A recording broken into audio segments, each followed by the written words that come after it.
అనవసరంగా ఆవేశపడ్డాడు, కొడుకు టీసీ తీసుకొని వెళ్ళిపోయాడు. అదేంటో చెప్తాను వినండి.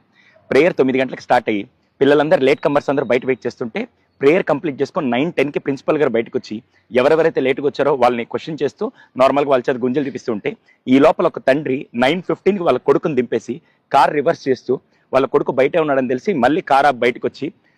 ప్రిన్సిపల్ గారిని అడిగారు, సార్ పిల్లల్ని పంపించవచ్చు కదంటే, లేదు సార్ వీళ్ళు లేట్ కమర్స్, కొద్దిసేపు ఆగి నేను పంపిస్తాను సార్ అంటే ఈ లోపల అక్కడ ఆర్గ్యుమెంట్ జరిగి ఆయన ఆవేశపడుతూ లేట్ అయితే మాత్రం పిల్లల్ని బయట ఎండలో నిలబెడతారా, లోపల పంపించండి అనేసరికి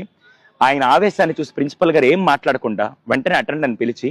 టీసీ ఫామ్ తీసుకురమ్మని చెప్పి టీసీ ఫామ్ ఫిల్ చేసి అబ్బాయి తండ్రికి ఇచ్చేశాడు. అప్పటిదాకా వాయిస్ రైజ్ చేసిన తండ్రి సడన్ గా వాయిస్ తగ్గించి అదేంటి సార్ టీసీ ఇస్తున్నారంటే,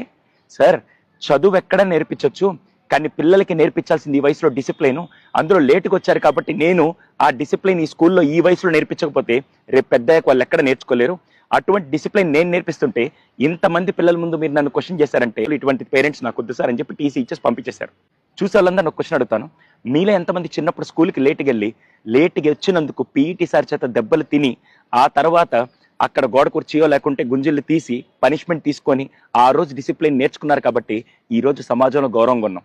ఈ జనరేషన్కి ముఖ్యంగా కావాల్సింది టెక్నాలజీ, చదువు అదంతా సెకండరీ, ఫస్ట్ కావాల్సింది డిసిప్లిన్ అండి. అది నేర్పించే బాధ్యత అటు తల్లిదండ్రులు ఇటు స్కూలు ఖచ్చితంగా తీసుకోవాలి. ఆ డిసిప్లిన్ చిన్నప్పుడు రాకపోతే